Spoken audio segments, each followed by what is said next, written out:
문장론 강의 시작하도록 하겠습니다. 문장론을 보기 위해서는 먼저 문장 성분에 대해서 알아봐야겠죠.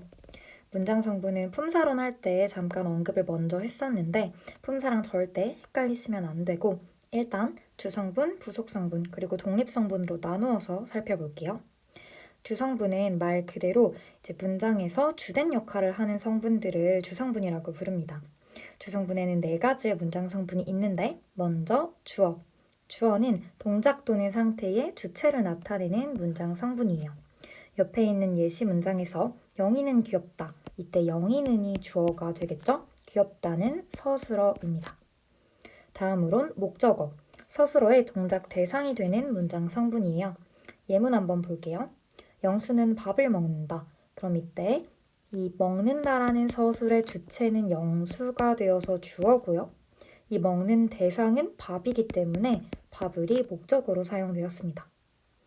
자, 다음 보어는 굉장히 특이하고 중요하기 때문에 별표를 칠 거예요.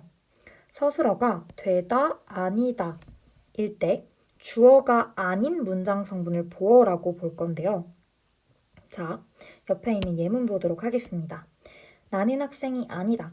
아니다가 서술어고 사용이 되었고 아닌 주체는 나죠. 그런데 문장에서 되다 아니다 앞에 왔는데 주어가 아닌 이상하게 남는 문장 성분 하나가 있어요. 이 친구가 바로 보어입니다. 보어는 서술어가 뭐냐에 따라서 이제 결정이 되는 문장 성분이니까 꼭 되다 아니다를 외우셔야겠죠? 자, 다음 서술어는 말 그대로 문장의 맨 뒤에 오고 동작이나 상태, 성질 같은 것을 풀이하는 기능을 합니다. 이렇게 4가지가 문장의 주성분이기 때문에 만약에 목적어가 필요한 문장인데 그 목적어가 빠져있다? 그러면 문장 자체가 성립이 불가능해져요.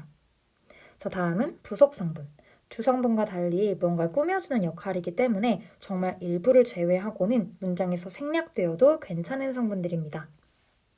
체언을 꾸며주는 문장 성분을 관형어라고 부를 거예요. 예시 문장 볼게요. 아기가 새 옷을 입었다. 입었다. 서술어 먼저 잡아주시고요. 입은 주체는 아기죠. 그러면 아기가가 주어. 지금 을이라는 목적격 조사 붙어서 된 옷을이 목적어가 될 거예요. 그런데 목적어 안에 있는 이 옷이라는 체언은 앞에 있는 새가 꾸며주고 있죠. 그래서 새는 관형어가 됩니다. 다음으로 부사어 볼게요. 주로 용언을 수식하는 문장 성분인데요. 사실 용언뿐만 아니라 다른 부사어나 문장을 수식하기도 해요. 품사인 부사와 매우 유사하죠. 예시 문장 보도록 하겠습니다. 연이 매우 높이 난다. 난다 서술어고요. 나는 주체는 연입니다. 그리고 지금 높이가 난다를 꾸며주고 있어요. 부사어고요. 앞에 오는 매우는 매우 난다가 아니라 매우 높이라는 뜻이기 때문에 매우가 높이를 또 꾸며주고 있는 부사어라는 거. 마지막으로 독립어 볼게요. 문장의 어떤 성분과도 직접적인 관련이 없는 문장 성분입니다. 예를 들어 쯧쯧 같은 음성 상징어들도 독립어 안에 속하게 되고요. 신이시여 누군가를 부르는 말도. 왜냐하면 쯧쯧 신이시여 전부 다 이 문장 성분 끝나고 그 다음에 다른 문장이 이어지죠. 그러니까 신이시여 제 소원을 들어주세요 라는 문장이 있을 때 신이시여와 제 소원을 들어주세요 라는 2개의 문장이 서로 독립적입니다. 즉 신이시여는 독립어로 존재하는 하나의 문장 성분이라는 뜻이에요. 자, 확인 문제 한번 같이 풀어볼게요. 먼저 푸시고 그 다음에 제 해설을 보시길 바랍니다. 자, 성실한 영희가 새 책을 읽는다. 이 문장론을 분석할 때 제일 포인트는 서술어를 먼저 잡는 게 중요합니다. 그게 제일 쉬운 접근이기 때문이에요. 그래서 문장 성분 분석부터 읽는다가 서술어, 읽는 주체는 영희가가 되겠죠.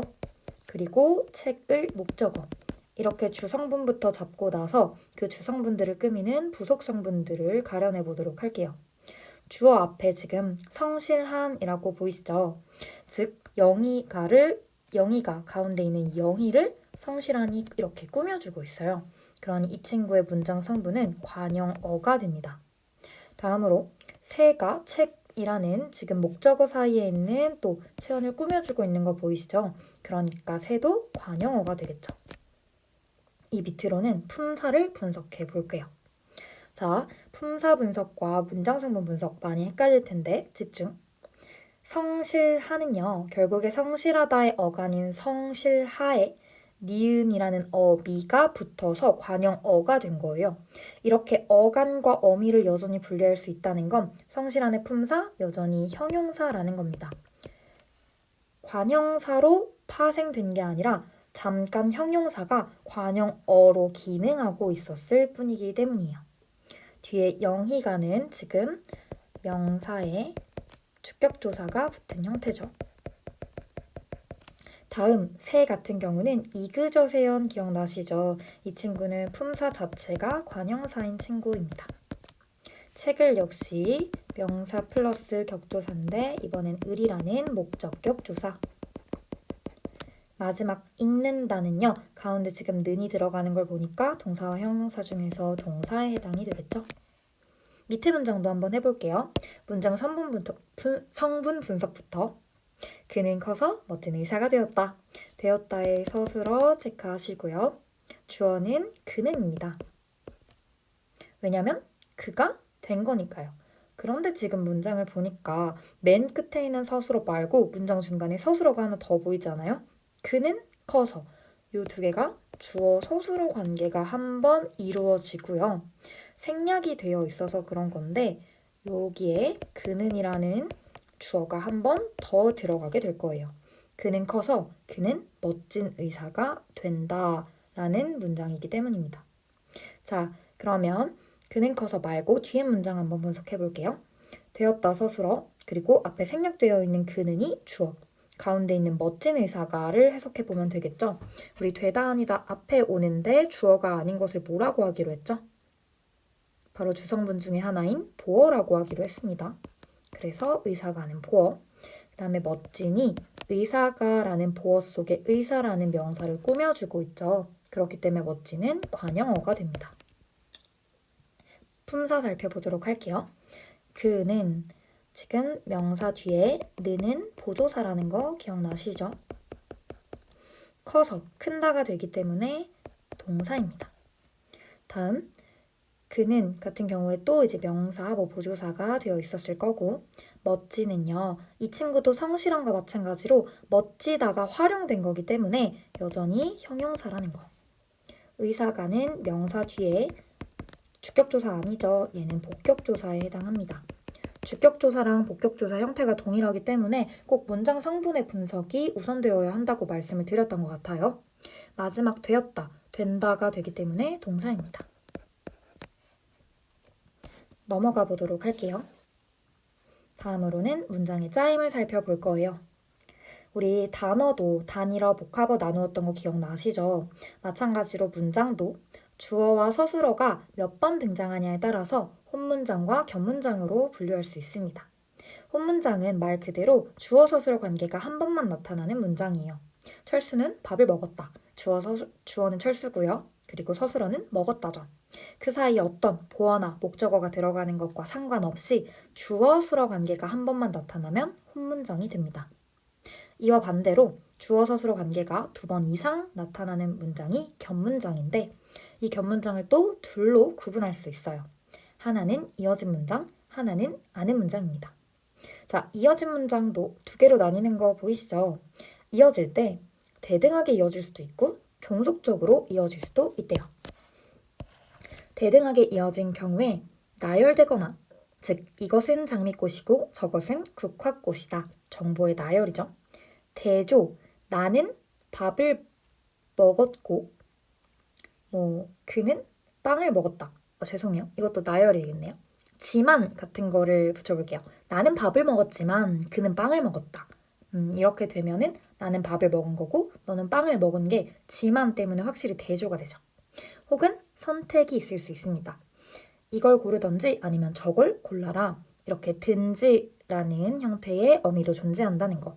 지금 옆에 적힌 고, 며, 든지는 대표적인 연결 어미들이 되겠죠?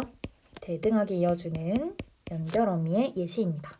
그래서 밑에 예문 보면 이것은 장미꽃이고 저것은 국화꽃이다. 대등하게 이어져 있어요. 다음으로는 종속적으로 이어진 문장. 이 친구들은 조건이나 목적, 의도, 원인 등을 나타내는데 이것들 말고도 다양한 뜻을 나타낼 수 있습니다. 예문 볼게요. 네 말이 거짓말이면 약속을 취소하겠다. 즉 얘는 가정의 의미를 더하고 있는 거죠. 만약에 너의 말이 거짓말이면 약속을 취소하겠다. 이런 식으로요. 그래서 이 친구는 종속적으로 이어져 있다라고 이야기합니다. 자, 문제는 도대체 어떤 문장이 대등하고 어떤 문장이 종속적으로 이어진 건지 구분을 할 수 있어야겠죠. 그래서 아래쪽에 노란 네모 박스를 한번 볼게요. 대등하게 이어진 문장과 종속적으로 이어진 문장을 구분하는 방법입니다. 첫 번째 구분 방법은요. 앞절과 뒷절의 위치를 바꾸어 보는 거예요. 이랬을 때 의미의 변동이 없이 가능하면 대등하게, 그리고 의미의 변화가 너무 강하게 생겨나면은 종속적으로 이어진 문장이라고 생각하시면 돼요. 예문을 볼게요. 철수가 오고 영희가 간다. 이건 대등하게 이어진 거거든요. 그래서 두 개의 위치를 바꿔봅니다. 이때 위치를 바꿀 땐 연결 어미는 그대로 두고 바꾸셔야 돼요. 영희가 가고 철수가 온다. 의미의 변화가 없죠. 자, 그런데 그 아래 예문. 비가 와서 우리는 소풍을 연기했다. 라는 종속적으로 이어진 문장의 경우 우리가 소풍을 연기해서 비가 왔다 라고 앞뒤 위치를 바꾸는 순간 의미가 너무나도 달라져 버립니다. 불가능하기 때문에 종속적으로 이어진 것이다. 얘를 아마 자주 사용하게 될 것 같고요. 두 번째도 미리 알고 계시면 좋아요. 앞절이 뒷절 속으로 이동이 가능하면 종속이고 불가능하면 대등입니다. 비가 와서 우리는 소풍을 연기했다. 우리는 비가 와서 소풍을 연기해서가 아니라 죄송해요. 못하죠. 연기했다 라고 되어야 하는데 우리는 비가 와서 소풍을 연기했다.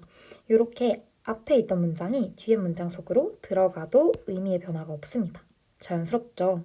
반대로 대등하게 이어진 문장의 경우는 그 사이에 영희가 철수가 오고 간다 라고 하면은 문장 성립이 불가능해집니다. 이런 친구들이 대등하게 이어진 문장이다.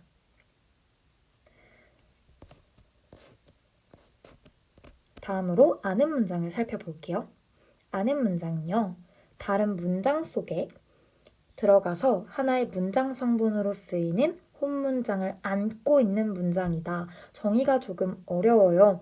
근데 이렇게 한번 생각해 봅시다. 말 그대로 한 문장이 더 큰 문장 속에 들어갈 건데 뭐로 들어갈 거냐면 문장 성분으로 들어갈 겁니다. 예를 들어서 주어, 목적어, 서술어의 문장 성분으로 구성된 이 큰 문장 속에 목적어 자리에 뭐 명사 같은 게 오는 게 일반적이겠지만 여기에 문장이 올 수도 있죠. 그리고 뭐 문장을 알았다 이런 식으로요. 나는 철수가 범인임 문장이죠. 을 알았다. 이런 문장의 경우 하나의 문장이 더 큰 문장 속에 들어가서 목적어로 기능을 하고 있는 거예요. 이런 친구들을 아는 문장이라고 합니다. 아는 문장은 종류가 총 5개나 되기 때문에 꼭 외우셔야 해요. 첫 번째, 명사절을 아는 문장부터 살펴봅시다. 이 친구는 들어가야 되는 그 문장 속에 문장에 어미를 또는 기를 붙여서 만들 거예요. 그리고 그렇게 또는 기가 붙은 문장이요. 다른 더 큰 문장에서 주어, 목적어, 부사어 등의 기능을 하게 됩니다. 자, 안에 들어가는 이 작은 문장을 안긴 문장이라고 부를 거고 이 바깥에 있는 큰 문장을 아는 문장이라고 부를 거예요. 뒤에 예문을 보면서 다시 설명해 드릴게요. 그가 진범임이 밝혀졌다. 여기선 그가 진범임까지 묶어서 하나의 문장인 거예요. 그가 진범이다. 자, 그런데 그가 진범이다라는 문장이 이런 안긴 문장이 더 큰 문장인 뭐 땡땡이 밝혀졌다 라는 이 아는 문장 속에 들어가게 된 거예요. 뭐로? 지금 이라는 주격조사가 붙어서 마치 주어처럼 들어가게 된 거죠. 자, 그래서 얘는 진범이다에 지금 음이 붙은 형태입니다. 밑에 볼게요. 지금은 집에 가기에 이른 시간이다. 자, 이 친구 서술어부터 잡으면 시간이다요. 뭐가 시간이다? 주어. 지금은 시간이에요. 자, 근데 이 문장은 사실 아래에서 배울 관형절을 안고 있어서 살짝 복잡하거든요. 집에 가기에 이르니 시간을 꾸며주고 있는 거 보이시죠? 즉, 집에 가기에 이르다라는 한 문장이 관형어로 들어갔어요. 이게 두 번째에서 배울 관형절을 아는 문장이 됩니다. 그리고 그 문장 속에 보면 집에 가기라고 보이시나요? 문장이 하나 더 안겨있는 형태인 거예요. 얘가 바로 명사절이 됩니다. 기가 붙었죠. 그래서 이 명사절이 에라는 부사격 조사를 만나서 부사로 기능하고 이 관형절 내부에 이르는 서술어로 쓰였다는 거. 왜냐면 큰 문장에서 관형어로 쓰였다고 해도 이 친구 어차피 문장이기 때문에 그 내부에 있는 문장 성분을 또 분석할 수 있거든요. 그러면 집에 가기라는 문장 속의 문장 성분도 또 분석할 수 있겠죠. 어떻게 문장 성분할 수 있다? 분석할 수 있다? 집에 부사어죠. 가기 서술어입니다.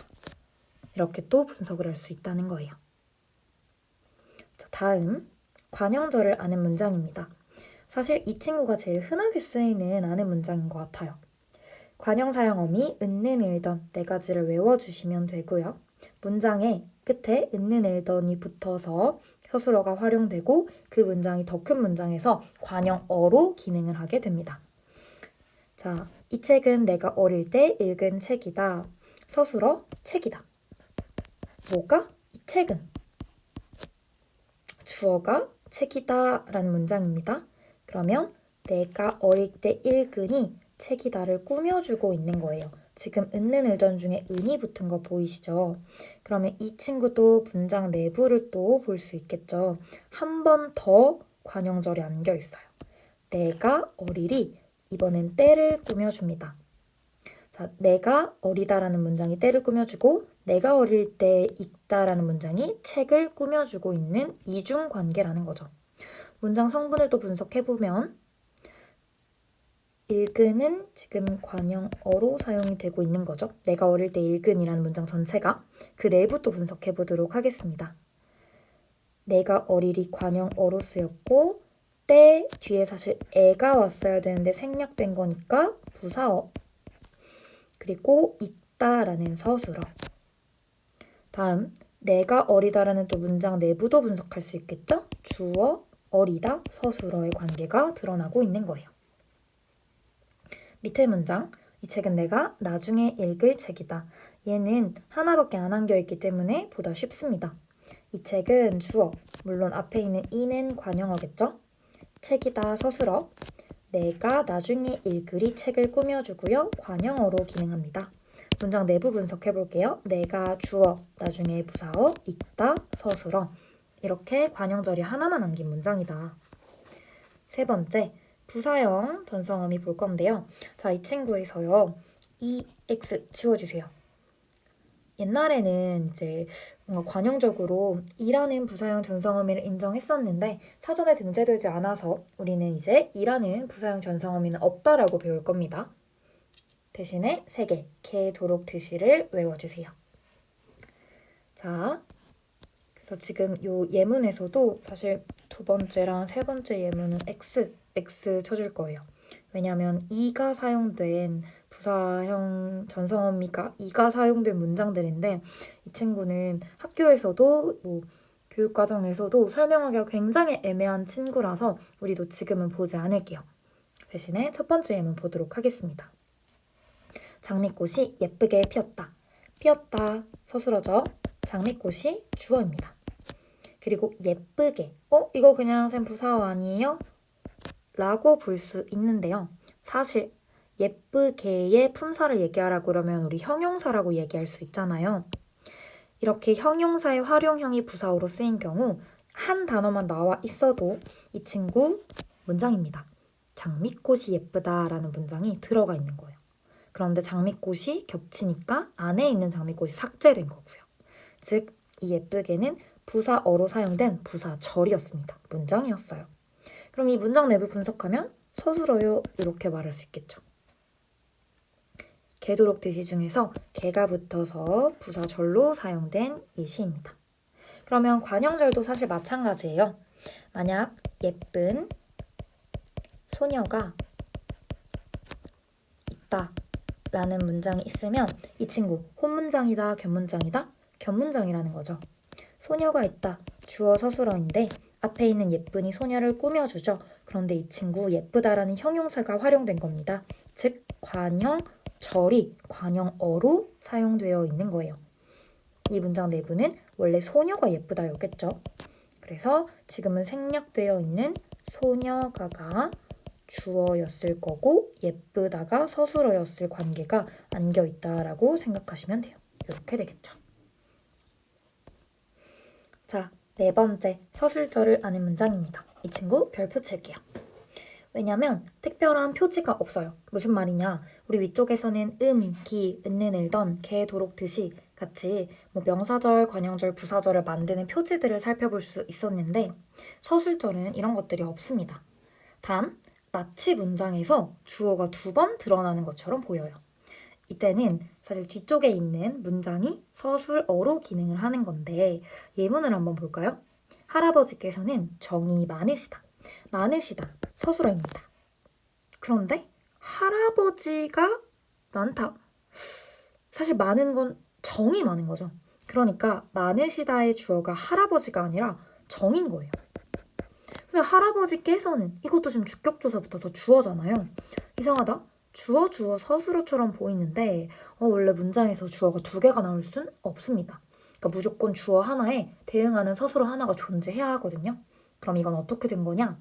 정이 많으시다가 문장 전체에서 서술어로 쓰인 거예요. 할아버지께서는 주어, 그에 해당하는 서술어는 정이 많으시다인 거죠. 그리고 그 서술절 내부를 다시 분석하면 정이, 주어, 많으시다, 서술어. 밑에 예문도 마찬가지입니다. 코끼리는 이 주어고요. 코가 길다가 서술어예요. 그리고 이 서술절 내부를 또 분석하면 코가 주어, 길다가 서술어로 사용이 된 거죠. 그래서 서술절은 주어 서술어처럼 보이는데 뭐랑 또 헷갈리면 안 되냐? 주어 서술어처럼 보이는데 그때 서술어가 되다 아니다라면 그때 가운데 있는 주어처럼 보이는 건 사실 보어겠죠. 그거랑 헷갈리면 안 돼요. 그래서 꼭 서술어를 한 번 더 체킹하시는 습관을 들이셔라. 마지막 인용절을 아는 문장 보도록 할게요. 인용 부사격 조사인 라고, 고 같은 것을 붙여서 사용할 거고요. 문장에서 부사어 취급을 하시면 됩니다. 철수가 밥 먹으러 가자 라고 말했다. 라고 같은 경우는 직접 인용, 큰 따옴표랑 같이 쓰이죠. 그래서 문장 성분 분석하라 하면 주어가 말했다. 부사어라고 이렇게 인용절. 밑에는 간접 인용입니다. 철수가 밥 먹으러 가자고 부사어 말했다. 서술어 이렇게 보시면 되고요. 각각 또 문장 내부 분석할 수 있겠죠?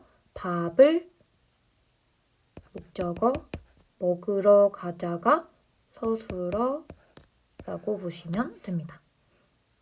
물론 요거를 이렇게 나누어서 이 문장 내부도 견문장이라고 볼 수 있어요.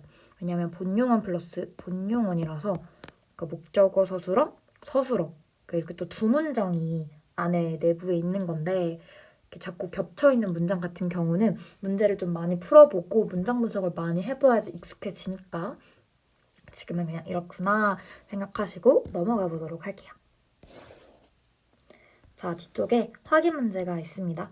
확인 문제가 많은데 쭉 같이 풀어드릴 거예요. 영상 멈추시고 스스로 풀어보신 다음에 제 해설을 보시길 바래요. 자, 2번부터 시작하도록 하겠습니다. 그는 형과 달리 말을 잘한다. 아래쪽에는 문장 성분 분석할 거예요. 쌤이 뭐라 그랬죠? 서술어를 일단 먼저 잡자고 했었죠. 자, 1번 이거 안 할게요. 이유가 있는데 원래 사실 이 다르다에 지금 이가 붙은 요걸 부사형 전성 어미로 보는 게 맞는데 부사형 전성 어미를 인정하지 않고 있기 때문에 1번은 보지 않고 넘어가도록 하겠습니다. 2번부터 볼게요. 그 사람은 발이 넓다. 자, 넓다. 서술어인 거 보였어요? 그런데 뭐가 넓죠? 그 사람이 넓은 건가요? 뭐가 넓지? 발이 넓은 거죠? 발이가 주어였네. 어머, 생각해보니까 그 사람은 이것도 주어 아닌가?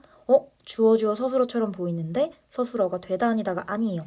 그럼 이 친구는 발이 넓다가 하나의 서술어로 기능. 그리고 이 서술어에 대응하는 주어가 바로 사람은이 되겠죠? 그는 사람을 꾸며주고 있으니까 관형어입니다. 그래서 무슨 절이 안겨있다? 서술절이 안겨있다. 문장에서 무슨 기능? 서술어의 기능을 하고 있죠. 3번 할아버지가 삼촌한테 전화하는 것을 들었어요. 자, 들었다. 서술어입니다. 누가? 내가 들은 거겠죠. 주어는 지금 생략되어 있습니다. 이걸 아버지가 라는 부분이 지금 가라는 주격조사 사용됐으니까 바로 이거 주어요 라고 잡으면 안 돼요. 아버지가 들은 거 아니죠? 아버지는 전화를 했고 들은 건 나입니다. 무엇을 들었죠? 것을 들었습니다. 그런데 것을 지금 앞에서 꾸며주고 있어요. 아버지가부터 전화하느니 것을 꾸며줍니다. 그러니까 문장 성분은 관형어가 되겠죠. 자, 관형절이 안겨있으니 또 문장 내부 분석을 해볼게요. 아버지가 주어, 삼촌한테 부사어, 전화하다 서술어라고 보면 되겠죠. 그래서 관형절이 관형어로 사용이 되었습니다. 4번 아무도 모르게 내일 이곳으로 나와. 자, 나와 서술어죠. 누가 나오는 거죠? 너라는 주어가 이번에도 생략이 되어 있습니다. 어디로? 이곳으로. 부사어. 언제? 내일. 부사어. 이렇게 시간이나 공간을 나타낼 경우 높은 확률로 부사어죠. 그리고 앞에 있는 아무도 모르게를 처리해야 되는데 우리 개도록 듯이 배웠던 거 기억나시죠? 아무도 모르다라는 문장이 안겨 있었네요. 그리고 이 친구가 나와를 꾸며주는 부사어로 기능하고 있었습니다. 즉 부사절이 안겨서 부사어로 기능해요. 부사절 내부 분석할 수 있겠죠? 아무도 주어, 모르다 서술어입니다. 5번 형이 열심히 공부하는 민수에게 음료수를 주었다. 주었다 서술어 누가 준 거죠? 형이 주었습니다. 누구에게? 민수에게. 부사어 무엇을? 음료수를. 목적어. 자, 지금 주성분은 다 잡아냈어요. 그러면 열심히 공부하는은 부속성분이겠죠? 묶어서 민수를 꾸며줍니다. 관형어였네요. 즉 열심히 공부하다라는 관형절이 관형어로 사용이 되었어요. 관형절 내부 분석해볼게요. 열심히 부사어, 공부하다 서술어. 이 내부 문장의 주어는 사실 뭐였을까요? 민수가였겠죠? 민수가 열심히 공부하다. 즉 주어가 뒤에 오는 민수에게랑 동일하니까 생략된 형태입니다. 6번 현태는 자기가 옳다고 주장했다. 주장했다 서술어, 현태는 주어. 자기가 옳다고 묶어서 뭐뭐 한다 고 이거 우리 인용격 조사였던 거 기억나시죠? 즉 부사어로 취급을 할게요. 인용절이 안겨있기 때문입니다. 인용절이다. 그래서 인용절이 안겨서 부사어로 기능해요. 내부 분석 자기가 주어 옳다 서술어. 6번 같은 경우 볼게요. 나와 같이 징역살이를 한 노인이 있었습니다. 보도록 할게요. 있었습니다. 서술어. 누가 있는 거죠? 노인이 있던 거죠. 주어는 노인이에요. 하는 노인을 꾸며주고 있는 것 같은데 앞에 지금 징역살이를 한 보이세요? 이거 나와 같이 징역살이를 하다라는 게 노인을 꾸며주고 있는 것 같죠. 그래서 얘는 지금 관형절이 될 거고요. 관형절이 관형어로 사용되었습니다. 내부 분석, 징역살이를 목적어, 하다, 서술어, 나와 부사어, 같이도 부사어로 취급을 할게요. 8번 보도록 할게요. 눈물이 비 오듯이 흐른다. 흘러요, 서술어. 무엇이 흘러요? 흘러요? 눈물이 흐르죠. 주어가 눈물입니다. 자, 듯이, 개도록 듯이 기억나시죠? 비 오듯이가 부사절이다. 부사절이 부사어로 기능한다. 문장 내부는 비가 주어 오다 서술어. 9번 수영이는 말도 없이 여행을 떠났다. 이 친구도 이가 사용돼서 넘어갈게요. 10번 나는 정수가 은희와 결혼한 사실을 몰랐다. 몰랐어요. 누가 몰랐죠? 내가 모른 거죠. 뭐를? 사실을 몰랐어요. 그런데 이 사실을 꾸며주는 문장 정수가 은희와 결혼하다. 그래서 관형절이 안겨있다. 문장 내부 분석해볼게요. 정수가 주어 결혼했어요. 서술어 누구랑? 은희와 대상이기 때문에 부사어로 해석하시면 됩니다. 11번. 내가 그를 만난 것은 정말 우연한 일이었다. 일이었다. 서술어. 무엇이요? 내가 그를 만난 게 뭐뭐한 일이 거죠. 그래서 이때는 것은이 주어입니다. 요거 좀 잡기가 어려워요. 내가 그를 만나니 것을 꾸며주고요. 정말 우연하다가 일을 꾸며줍니다. 그래서 관형절이 2번 안겨있다. 둘 다 관형절이고 관형어 역할을 해요. 문장 내부요. 내가 주어, 그를 목적어, 만나다 서술어. 정말 부사어, 우연하다 서술어.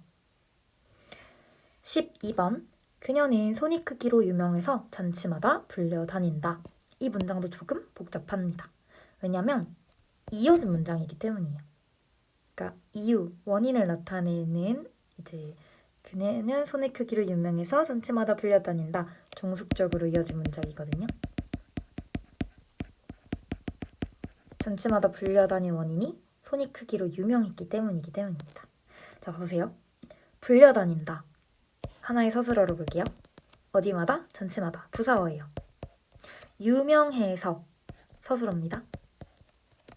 뭐로 유명해서? 손이 크기로 유명해서. 자, 이 친구 손이 크기가 지금 안겨있고 뭐로 유명하다 부사어고 그녀는이 주어예요. 사실 이 뒤에 그녀는 손이 크기로 유명해서 그녀는 잔치마다 불려다닌다 였겠죠. 그래서 사실 여기에 주어가 하나 더 있어야 돼요. 주어, 부사어, 서술어, 주어, 부사어, 서술어의 관계인 거죠.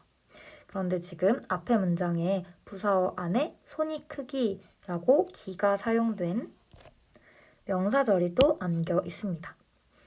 그래서 명사절이 뒤에 로라는 부사격 조사를 만나서 부사어로 사용이 되었다. 그래서 손이 주어 크다 서술어 관계가 이렇게 드러나게 됩니다. 그러니까 12번은 문장이 이어져 있음과 동시에 안겨 있기도 한 거예요. 13번. 그는 그가 원한 대로 의사가 되었다. 되었다 서술어. 주어는 그가 된 거죠. 자, 그런데 되다 아니다 앞에 오는데 주어 아닌 거 쌤이 보어라고 말씀드렸어요. 의사가는 보어고요. 대로 이거 부사어입니다. 자, 그런데 그가 원한 이 지금 대로를 꾸며주고 있는 형태예요. 이게 왜 그러냐면 이때 대로는 이제 이때 부사어는 의존명사거든요. 품사를 분석하라고 하면 이렇게 부사성 의존명사라고 의존명사 하나로만 부사어로 사용이 될 때가 있어요. 그러니 명사를 꾸며주는 그가 원하는 관형어가 되는 겁니다. 관형절이 관형어로 사용이 되었어요. 문장 내부 분석하면 그가 주어, 원하다, 서술어. 그러니까 그는 주어, 그가 원한 관형어, 대로 부사어, 의사가 보어, 되었다, 서술어. 이런 문장 성분을 가지고 있다는 거죠.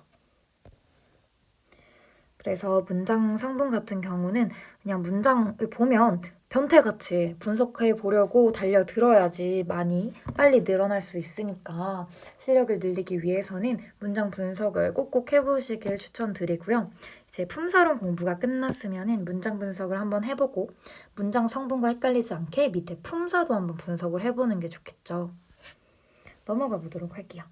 문장론의 마지막 서술어의 자릿수입니다. 수능 특강 문제 그리고 모의고사 문제에서 최근엔 좀 뜸하긴 한데 거의 놓치지 않고 이 서술어의 자릿수 문제를 많이 출제하고 있거든요. 그래서 꼭 알아두셔야 하는 개념입니다. 서술어의 자릿수는 무엇이냐? 바로 서술어가 필수적으로 요구하는 문장 성분의 개수입니다. 서술어가 필요로 하는 이 문장 성분이 없으면 문장 성립이 불가능하겠죠. 그러니까 서술어의 자릿수는 서술어를 제외하고 이 문장을 구성하기 위해서 꼭 필수적으로 있어야 하는 문장 성분의 개수를 말하는 거예요. 그래서 서술어의 자릿수를 구하는 공식이 있거든요. 뭐냐? 문장 속에서 일단 주성분의 개수를 셉니다. 주성분, 아까도 말씀드렸다시피 문장에서 빠지면 안 되는 성분들이니까 일단 이 개수를 세요. 그리고 서술어는 제외해야 하니 하나를 빼줍니다. 개수 하나를. 왜냐하면 주성분 개수를 세라고 하면 서술어까지 셌을 거 아니에요. 그 다음에 플러스 필수적 부사어가 있는지를 확인해서 더해주면 됩니다. 이 친구가 중요하겠죠. 원래 부사어는 부속 성분에 포함이 되어 있었기 때문에 없어도 문장을 구성하는 데 지장이 없어야 하는데 이제 특정한 문장들에서 필수적 부사어라고 빠지면 안 되는 부사어들이 존재해요. 그 친구들은 자릿수에 넣어서 세워줘야 합니다. 자, 첫 번째, 한자리 서술어부터 볼게요. 한자리 서술어는 주어를 필요로 하는 겁니다. 이게 주어가 없이는 문장 성립 자체가 불가능해요. 생략될 수는 있어도 그 생략된 주어를 되살릴 수는 있어야 한다는 말입니다. 그래서 주어 서술어의 관계만 나타나도 되는 문장, 비가 내린다. 즉, 내리다라는 서술어의 자릿수는 한 자릿수가 되는 거예요. 그것이 정답이다. 정답이다라는 서술어의 자릿수도 그것이라는 주어 하나만 필요로 하니까 한 자리 서술어겠죠. 자, 두 번째, 두 자리 서술어입니다. 목적어를 필요로 하는 서술어들이 있어요. 이때 서술어는 타동사라고 합니다. 영어에서도 많이 배우죠. 그럼 위에 있던 이 서술어는 무슨 동사? 자동사였겠죠? 나는 소설책을 읽는다. 만약에 소설책을 빠지면 나는 읽는다. 문장이 완성되지 않아요. 무엇을 읽는지가 빠져있죠. 그래서 읽는다는 타동사이자 두 자리 서술어의 이제 두 자리의 자릿수를 가진 서술어다. 이렇게 말하시면 되고요. 자, 두 자리 서술어의 두 번째 케이스는 보어가 들어가야 하는 문장입니다. 이때 서술어는 되다 아니다겠죠? 즉, 되다 아니다라는 서술어는 보어와 주어 두 개를 필요로 하는 두 자리의 서술어이다. 생각하시면 되고요. 마지막 세 번째, 별표. 주어와 뒤에 필수적 부사어를 필요로 하는 서술어예요. 담다라는 서술어입니다. 사실 이 경우에 밑에 있는 쌤이 필수적 부사어 네모 박스에 이렇게 적어놨어요. 같다, 비슷하다, 닮다, 다르다, 생기다, 다니다 같은 서술어들은요. 두 자리 서술어인데 이때 필요로 하는 게 주어와 필수적 부사어인 거예요. 철수는 아버지와 닮았다. 닮다라는 서술어 앞에 지금 아버지와 라는 필수적 부사어. 이게 부사어인 건 어떻게 확인할 수 있냐? 와, 이거 부사격 조사거든요. 비교 부사격 조사라고 하게 되는데 이 친구가 붙어서 지금 문장이 구성되어 있어요. 아버지와를 빼버리면 철수는 닮았다. 문장 성립이 불가능하죠? 그래서 두 자리 서술어라고 생각하시면 돼요. 마지막 세 자리 서술어입니다. 자, 주어, 그리고 목적어, 필수적 부사어 이 세 개를 다 필요로 하는 서술어예요. 이 친구도 특이하니까 아래쪽에 적어두었습니다. 보내다, 주다, 삼다, 일컫다, 넣다, 두다 같은 것들이 있어요. 예문 보세요. 영희가 친구에게 선물을 보냈다. 보냈다 서술어. 주어는 영희가죠. 친구에게. 이게 바로 필수적 부사어고요. 선물을 목적어입니다. 영희가 선물을 보냈다. 누구에게 보내는지가 빠져 있어요. 그래서 필수적 부사어인 친구에게를 꼭 필요로 한다. 특히나 보내다, 주다, 삼다 요 세 서술어는 미리 좀 외워두시는 게 좋아요. 자주 출제되는 서술어입니다. 자, 필수적 부사어는 그래서 구분하는 방법이 뭐냐? 부사어를 생략해보세요. 이때 문장의 의미가 온전하게 전달이 되는지를 확인하시면 됩니다. 아예 아래쪽에 있는 서술어를 외우셔도 되는데 문맥에 따라서 똑같은 서술어라도 필요로 하는 문장 성분이 다를 수가 있거든요. 그래서 이제 이걸 쉽게 구분하는 방법은 주성분 세어보시고 그때 주성분에서 서술어 하나 제하시고 그 다음에 부사어들을 다 한 번씩 생략시켜봐서 이게 단순히 꾸며주는 부사어인지 혹은 문장에서 빠지면 안 되는 부사어인지를 확인해서 하나를 더하시던지 아니면 아무것도 더하지 않아서 서술어의 자릿수를 구하시면 됩니다. 자, 여기까지 하면은 서술어의 자릿수까지 문장론과 관련된 것들은 전부 다 보게 된 것 같아요. 특히 문장론은 아까도 반복해서 말씀드렸다시피 문장을 보면 변태처럼 달려들어서 문장 성분도 분석해보는 김에 서술어의 자릿수도 구해보고 이렇게 문제 하나에 나오는 예문을 전부 다 분석해보는 게 제일 빠르고 쉽게 실력이 느는 방법이라고 말씀드릴 수 있을 것 같아요. 강의 들으시느라고 수고하셨고 여기까지 하도록 하겠습니다.